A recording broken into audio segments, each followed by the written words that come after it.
Hi friends, welcome back to my channel. മഴത്തോരു മുമ്പയുടെ പുതിയൊരു എപ്പിസോഡിൻ്റെ കഥ കേട്ടാലോ? അങ്ങനെ നമ്മുടെ കേണലിൻ്റെ വീട്ടിൽ അലീനയ്ക്ക് കൂട്ടായി വന്ന വല്യപ്പച്ചൻ പോകാനൊരുങ്ങുകയാണ്. അങ്ങനെ അദ്ദേഹം ലാലിച്ചനോട് യാത്ര പറഞ്ഞിറങ്ങുകയാണ്. അപ്പോൾ ലാലിച്ചൻ ചോദിക്കുകയാണ്, അലീനയോട് നല്ലപോലെ പെരുമാറണം എന്നൊക്കെ പറഞ്ഞു കൊടുത്തിട്ടില്ലേ? അപ്പച്ചൻ പറഞ്ഞു, ഞാനതെല്ലാം പറഞ്ഞു കൊടുത്തിട്ടുണ്ട്. അങ്ങനെ നമ്മുടെ വല്യപ്പച്ചൻ സ്റ്റാലിൻ ജോസഫിൻ്റെ വീട്ടിൽ അലീനയുടെ കാര്യങ്ങളൊക്കെ പറഞ്ഞ് സെറ്റാക്കിയിട്ട് തിരിച്ചു വരാം എന്ന് പറഞ്ഞ് പോവുകയാണ് ചെയ്യുന്നത്. അലീനയാണ് വല്യപ്പച്ചനെ യാത്രയാക്കണത്. അലീന വല്യപ്പച്ചൻ പോകുമ്പോൾ പറയുന്നുണ്ട്, വല്യപ്പച്ചൻ പോയാൽ താനിവിടെ ഒറ്റയ്ക്കായി പോകും, കേണലായിട്ട് താൻ യുദ്ധത്തിലാണ് എന്നൊക്കെ വല്യപ്പച്ചനോട് പറയുന്നുണ്ട്. അപ്പോൾ വല്യപ്പച്ചൻ പറയാണ്, നീ കേണലായിട്ട് നല്ലപോലെ തന്നെ നിൽക്കണം എന്നൊക്കെ പറഞ്ഞ് അദ്ദേഹം പോവുകയാണ് ചെയ്യുന്നത്. അന്ന് രാത്രി അലീന നമ്മുടെ ബാലചന്ദ്രനെ, അലീനയുടെ അച്ഛനെ വിളിക്കുകയാണ്. അച്ഛൻ്റെ സുഖവിവരങ്ങളൊക്കെ അന്വേഷിച്ച് അമ്മയെക്കുറിച്ചൊക്കെ അന്വേഷിക്കുന്നുണ്ട്. അവിടെ ഇപ്പോഴും പഴയ പോലെ തന്നെ ഒരു മാറ്റവും ഇല്ല. വൈജയന്തിയുടെ കാര്യമൊക്കെ ബാലചന്ദ്രൻ അലീനയോട് പറയുകയാണ് ചെയ്യുന്നത്. ഒരു ബോംബ് തൻ്റെ കയ്യിലുണ്ട്, അത് പൊട്ടിക്കണം എന്നൊക്കെ പറയുന്നുണ്ട്. അലീനയും മക്കളെയും ആലോചിച്ചതുകൊണ്ട് മാത്രമാണ് പിടിച്ചു നിൽക്കുന്നതെന്നും അദ്ദേഹം പറയുന്നു.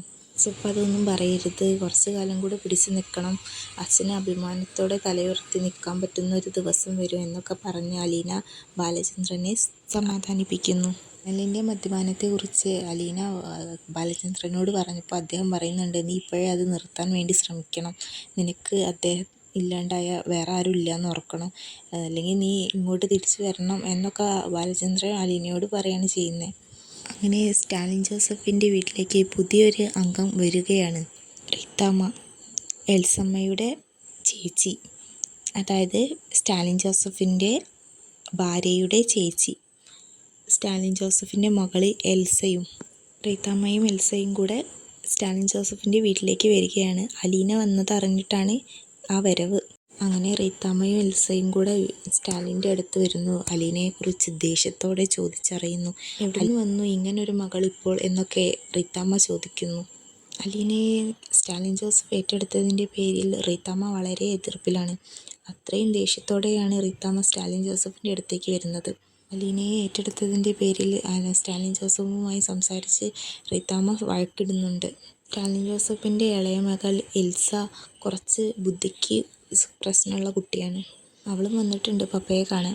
അവൾക്ക് പപ്പയുടെ കൂടെ നിൽക്കാനാണ് ഇഷ്ടം, ഇവിടെ നിൽക്കുകയാണെന്നൊക്കെ പപ്പയോട് പറയുന്നുണ്ട്. സ്റ്റാലിൻ പറയുന്നുണ്ട്, നീ ഇവിടെ നിന്നോന്ന്. പക്ഷേ അമ്മ സമ്മതിക്കില്ല എന്ന് പറഞ്ഞ് ആ കുട്ടി പോവുകയാണ് ചെയ്യുന്നത്.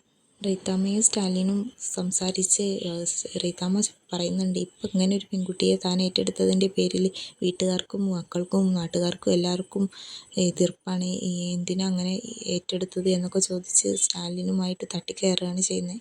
അലീനയെ ഏറ്റെടുത്തത് ഭാര്യയ്ക്കും മക്കൾക്കും എത്ര അപമാനം ഉണ്ടാക്കുന്ന കാര്യമാണെന്ന് തനിക്കറിയോ എന്നൊക്കെ സ്റ്റാലിനോട് റീത്താമ്മ ചോദിക്കുകയാണ് ചെയ്യുന്നത്. ഉടനെ സ്റ്റാലിൻ പറയാണ്, എൽസമ്മയുമായുള്ള വിവാഹത്തിന് മുമ്പ് തനിക്കൊരു ബന്ധം ഉണ്ടായിരുന്നെന്നും ആ ബന്ധത്തിൽ ഉള്ള പെൺകുട്ടിയെ താൻ വിവാഹം കഴിക്കാൻ ആഗ്രഹിച്ചിരുന്നെന്നും അത് നടക്കാതെ പോയി, അതിൽ തനിക്കൊരു മകളുണ്ടെന്ന് താൻ അറിഞ്ഞില്ല എന്നും അദ്ദേഹം പറയുന്നു. അത് കഴിഞ്ഞ് 4 വർഷങ്ങൾക്ക് ശേഷമാണ് എൽസയെ താൻ വിവാഹം കഴിച്ചത്.